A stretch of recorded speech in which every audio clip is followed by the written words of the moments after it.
The last few months had been a living nightmare for Daniel. His wife, Sarah, had been cheating on him. The whispers had been swirling around their small town for weeks, but nobody dared to tell Daniel the truth. He was oblivious, clinging to the hope that their marriage, a seemingly strong foundation built over 2 decades, could somehow survive this storm. He convinced himself that it was just a phase, a temporary blip in their happily ever after. But reality was far more brutal. They had 3 children. Their eldest son, Ethan, was a senior in high school, and their daughters, Chloe and Emma, were close behind. Sarah had been pregnant when they married, a whirlwind romance that had blossomed during their university years. Daniel's life had been a blur of changing diapers, soccer games, and school plays. The children had been the center of their world, their love for each other an unbreakable bond. But Sarah's infidelity had begun to poison everything. It started subtly. Sarah began staying late at work, claiming overtime. The children noticed, Daniel noticed, a new haircut, a gym membership, a change in her wardrobe. Sarah was transforming herself, becoming someone else, someone who didn't belong to Daniel anymore. The children's sharp eyes, however, had caught more than a change in their mother's appearance. Chloe and Emma had seen Sarah having lunch with her boss, a man named Michael, at a swanky restaurant they never went to. Daniel was devastated. Driven by a desperate need to know the truth, he started following Sarah. It didn't take long to uncover the truth. She was meeting Michael at cheap motels, their trysts becoming a regular occurrence. The brazen nature of their affair was almost as if Sarah wanted to be caught. The evidence was undeniable, yet Daniel found himself frozen, unable to confront Sarah, unable to protect himself and his children. The silence of the affair was suffocating. The children, growing increasingly aware of what was happening, resented their mother. They were angry at Daniel, too, for his inaction. It was as if their world was crumbling around them, and they were powerless to stop it. Daniel, meanwhile, desperately tried to maintain a semblance of normalcy, to keep the family afloat. He clung to the belief that their problems were temporary, refusing to see that their marriage was already shattered. The only moments they shared as a family were strained dinners, eaten in silence, the tension thicker than the air. One by one, the children would slip away, seeking solace outside the confines of their crumbling home. One evening, Sarah finally broke the silence, addressing the elephant in the room. "Daniel, I can't take this anymore. The kids are constantly acting out. You need to do something. If you don't straighten them out, I will." "I will handle it," Daniel said, his voice hollow. It was a lie, a desperate attempt to cling to the illusion of control. "You've been saying that for weeks," Sarah retorted. "What's gotten into them? Why are they suddenly so rebellious? If you have any solutions, maybe you should try getting some answers too." "I have a plan," Daniel replied, trying to sound confident. "I'm in control. It's all under control. Care to know what my plan is? Or is it some big secret?" Sarah's voice dripped with sarcasm. "No secret," Daniel said, taking a deep breath. "I'm moving back in with my parents tomorrow. I can't handle this house, the kids. I'm taking them with me." Sarah's face went pale. The plate she was holding slipped from her grasp, crashing onto the table. "What are you talking about? You can't just abandon this house, the kids. How is that going to fix anything?" "You won't have to worry about the kids," Daniel said, his voice surprisingly steady. "They're coming with me." Sarah glared at him, her lips forming a tight line. "That's impossible. They're not leaving this house. You can't just take them away. It's their choice." "They made that choice," Daniel replied quietly. Sarah sighed, frustration evident. She turned away, gathering the shattered pieces of the plate, muttering under her breath. As she slammed the last dish into the sink, she turned, her eyes filled with a mixture of anger and despair. "Why? Why is this happening?" "Because they're tired of being humiliated," Daniel said, his arms crossed, staring at Sarah. "Humiliated?" Sarah scoffed. "What are you talking about? It's your affair with Michael. The whole family knows. You've been so obvious about it. You don't even try to hide it. It's like you don't care about any of us." Sarah's face turned a sickly shade of white. "Are you seriously going to deny it? Are you really going to stand here and tell me that you haven't been spending days at a time with Michael at motels? How can you be so clueless?" Daniel's heart sank. He didn't want to fight anymore. He knew that nothing could fix their broken marriage. He pushed his chair back, rising to his feet. "I'm going," he said, turning to leave. Sarah stood by the sink, her hands clenched into fists. "You're going to leave?"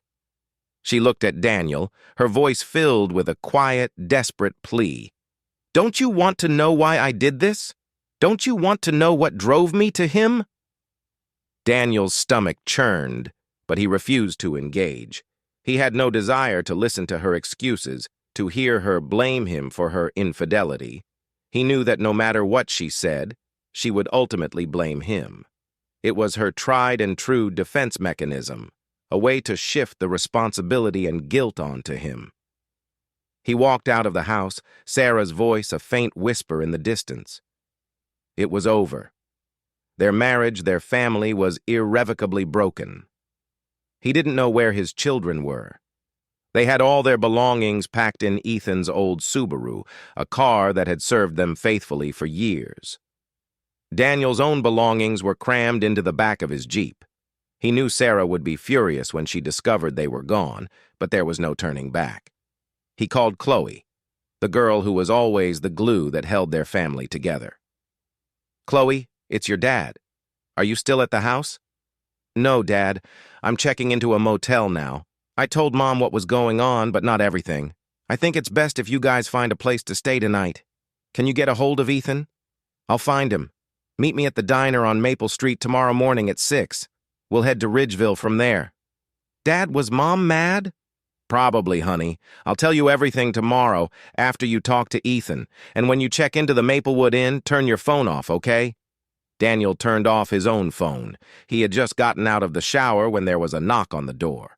He braced himself for a confrontation with Sarah, but when he opened the door, it was Ethan, grinning broadly.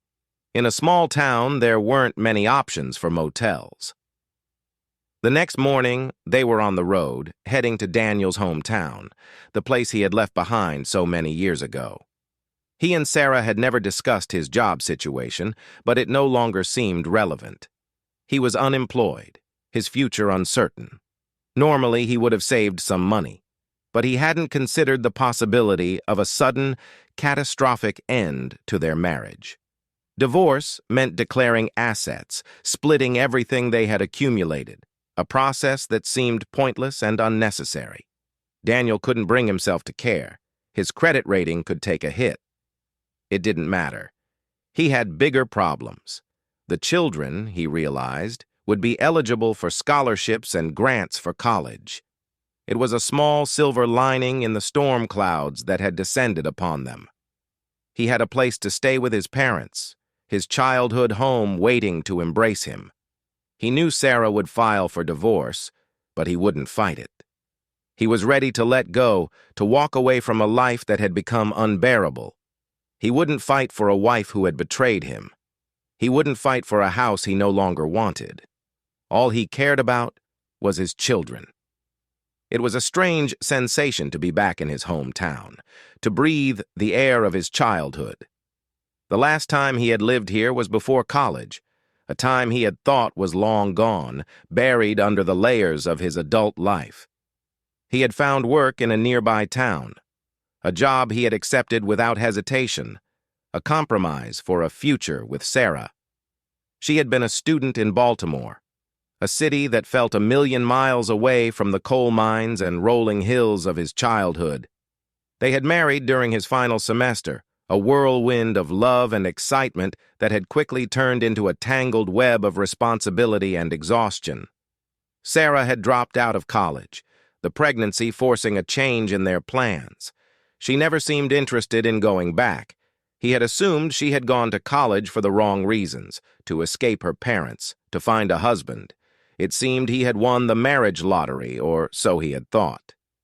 He had 3 wonderful children, a life that appeared to be perfect, but the truth was far more painful.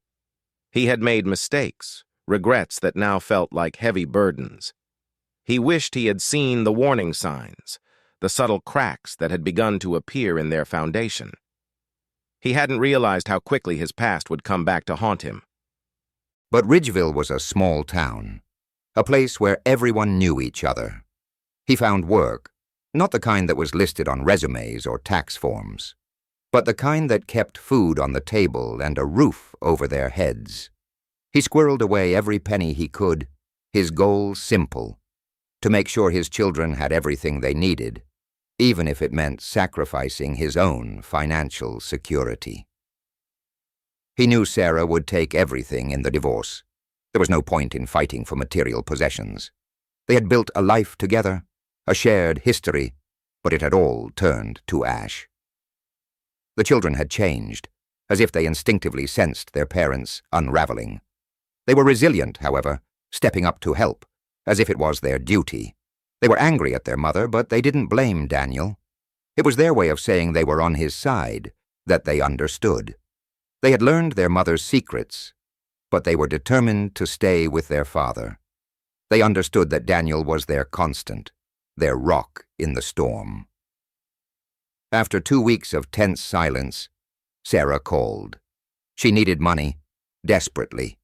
Her car was about to be repossessed and she had no job. The house, she had discovered, was not selling. It had become a burden, a symbol of their failed marriage. Sarah sounded desperate. Daniel told her he was unemployed, living with his parents. It was the truth, and he had no desire to lie. Sarah asked for money to help her move back to Baltimore. She needed to start over. It was a difficult conversation, and Sarah, as always, tried to justify her actions. She painted a picture of a broken marriage, a husband who had neglected her. She spoke of a hopeless love, a longing for a different life. She had not been happy, she claimed. But Daniel was beyond hearing her excuses. He had no desire to engage in her self-pity. The damage was done. He offered her $2,000, enough to get her back on her feet, and nothing more. He knew she wouldn't understand, but he was not going to apologize. He had done nothing wrong. There was a secret he didn't share with Sarah, a truth he had discovered after she left. Michael had been laid off from his job, a fact he believed would be a surprise to Sarah. It seemed their affair was coming to a sudden and unexpected end. 2 days later, everything shifted again. Daniel came home to find Ethan and Hope on the couch, grinning broadly. They were a sight to behold, their eyes shining with a happiness that had been missing from their home for too long. "What's going on?" Daniel asked, trying to hide his own surprise. "Why, the smiles?" They both laughed, the sound filling the room with a sense of hope that had been absent for weeks. "Do you want the good news or the good news?" Hope asked, her voice filled with mischief. "Isn't that a little backward?" Daniel teased. Ethan shook his head. "Nope. It's all good news, actually. Some of it is a little complicated, but overall it's good." Daniel sighed, a sense of relief mixed with apprehension. "Stop teasing me," he said, trying to sound exasperated. "All right," Ethan said, sitting up straighter. "Chloe and Emma are your daughters. The DNA tests confirm it." "That's great news," Daniel replied, a wave of relief washing over him. "How are the girls feeling about it?" "They don't know yet," Hope said.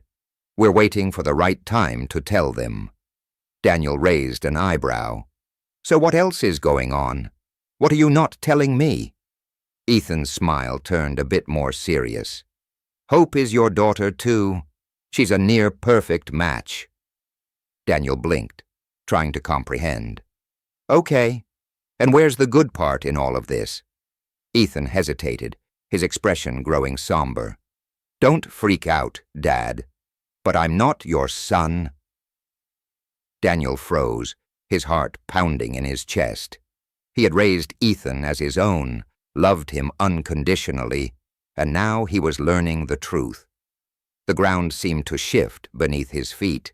He felt a surge of confusion, a wave of emotions he couldn't name. "I need another beer," he said, walking towards the fridge, seeking solace in the cold comfort of alcohol. He returned to find his children staring at him, the laughter gone, replaced by a quiet sadness. "Dad," Ethan said, his voice steady, "this doesn't change anything between us. You're still my father. I don't know who my real father is, but you will always be my dad." Daniel nodded, his heart filled with a mixture of sadness and gratitude. He had been a good father, he had loved them all, and that, he knew, would never change. Hope and Ethan sat in silence, waiting for Daniel to process the news. "Hope?" Daniel asked, his voice hesitant. "Have you told your mother yet?" Hope shook her head. "No." "Well," Daniel said, taking a deep breath, "why don't you two go and tell her? I need some time to think."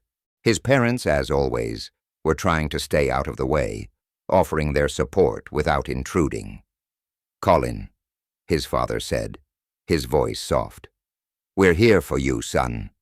We won't offer advice, but we're always here for you, whatever you need." Daniel appreciated their support, but he couldn't help but feel overwhelmed. He was lost, adrift in a sea of uncertainty.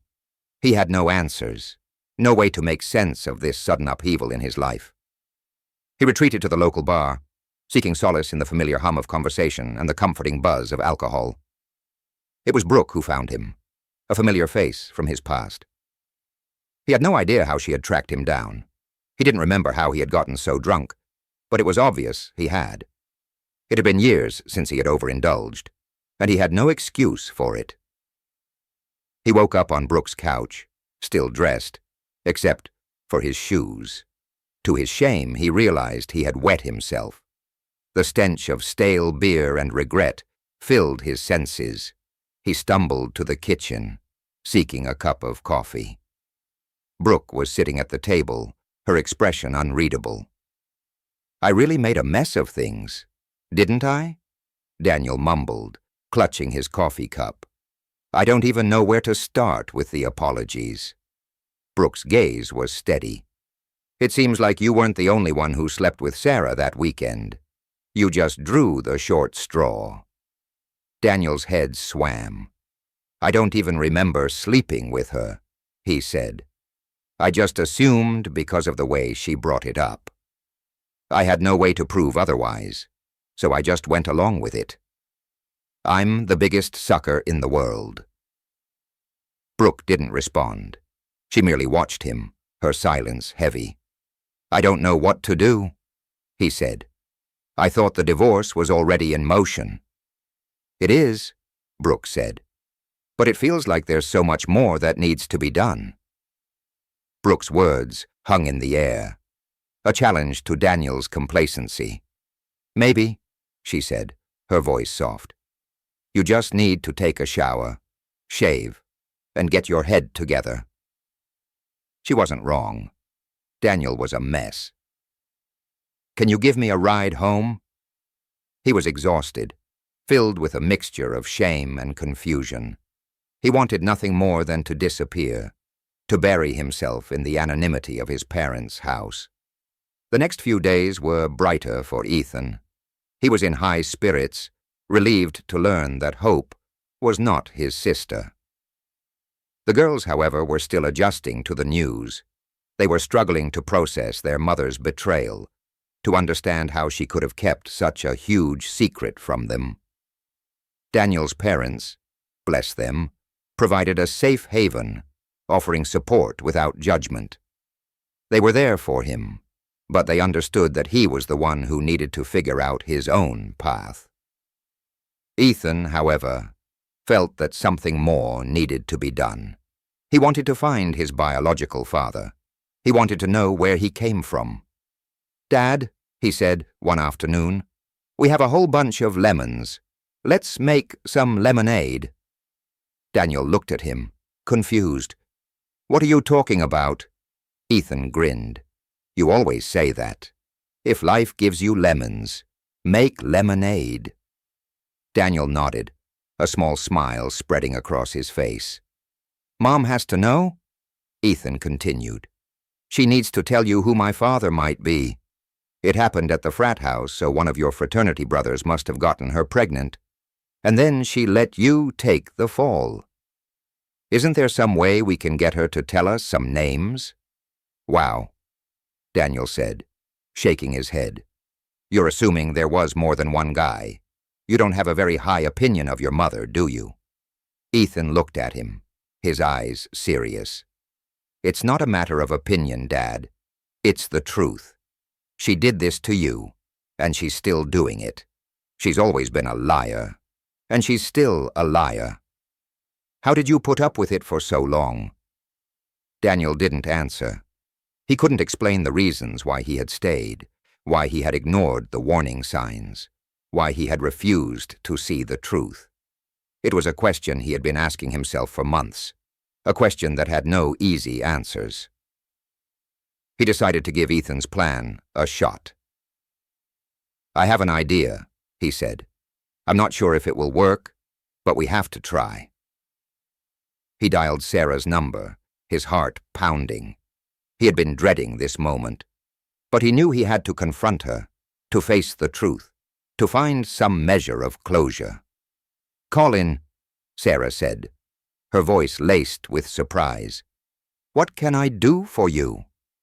Her voice, a whisper on the other end of the line, sent a shiver down Daniel's spine. He had to be careful. He didn't want to give her the impression that he was trying to reconcile, to give her any false hope. I've been thinking about our last conversation, he said. You mentioned wanting to move back to Baltimore. Is that still something you're considering? Yeah, Sarah said, her voice hesitant. Did you come up with a way to help me out? If you did, I'd be really grateful. I'm stuck here. I'm desperate. I can give you $2,000, Daniel said. It's enough to get you started, but I need a few things in return. There was a brief silence on the other end of the line. Okay, Sarah finally said, her voice a bit stronger. What do you need? I assume you don't know that I had DNA tests done on all the children, Daniel said, his voice steady. There was a sharp intake of breath on the other end of the line. Oh, shoot, Sarah whispered, her tone filled with a mixture of fear and regret. I'm sorry, Colin, she said. I really hoped that wouldn't come up. I know it's complicated, but things seem to be getting better between you and Ethan. I was hoping we could move on from all of this. Daniel's heart hardened. He was surprised she only mentioned Ethan, as if the girls were irrelevant. What about Chloe and Emma? He asked. You're not worried about their DNA results? Sarah's voice grew confused. Why would I be? Why would that concern me? Her response seemed sincere, but something didn't sit right with Daniel. He decided to move on, to not push the issue. Okay, he said. Here's what I need. I want the names of Ethan's potential fathers. Tell me who they are, and the money is yours. There was a long silence. Daniel could almost hear her deliberating. Vivian, he pressed, his patience waning. Whoever this guy is, he didn't care enough about you to marry you, to stick around. Why are you protecting him? He used you, and then he left you for me to deal with. It's my right to know. Sarah finally sighed. All right, she said. There were 3 of them. I don't know which one is Ethan's father. 3, Daniel said, his tone sharp. I need names.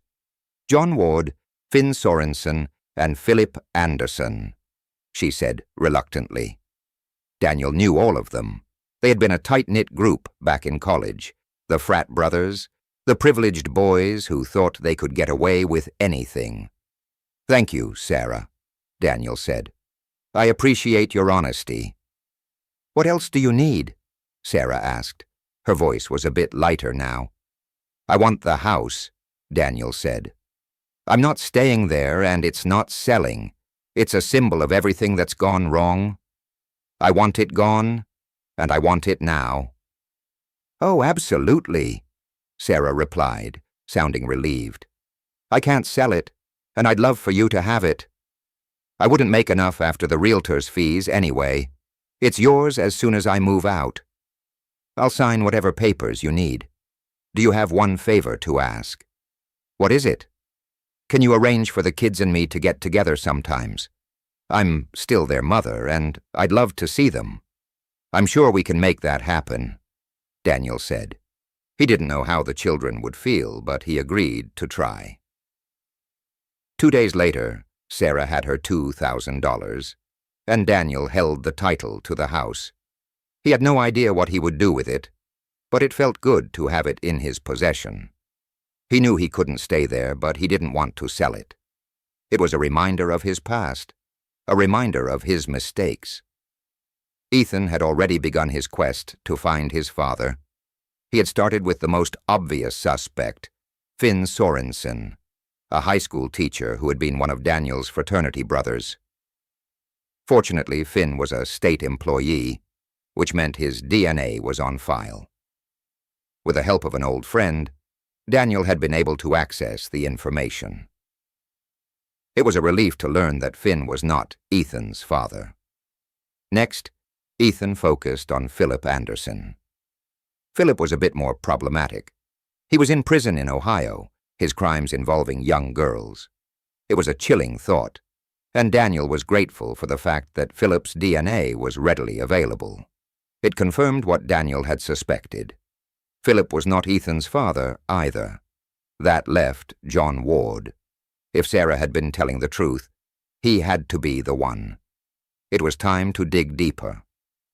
Daniel called his old friend Simon, a lawyer who was known for his unconventional methods, a man who would go to extraordinary lengths to get what he wanted. Simon agreed to help. He used every tool at his disposal, accessing fraternity alumni databases, using social media, and even calling in favors from contacts in the military. They tracked John down, a lieutenant colonel stationed at an airbase in Maryland.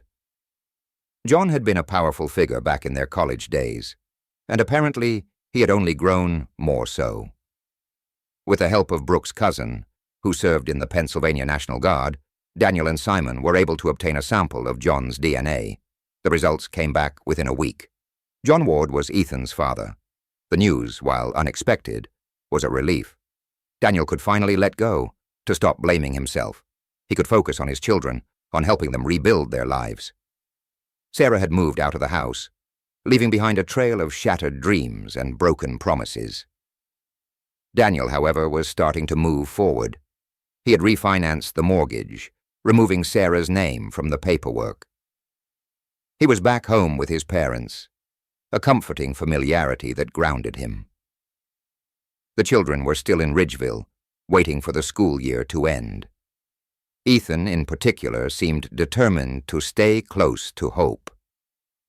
Daniel found himself drawn to Brooke, their shared history a bond that had remained strong despite the years.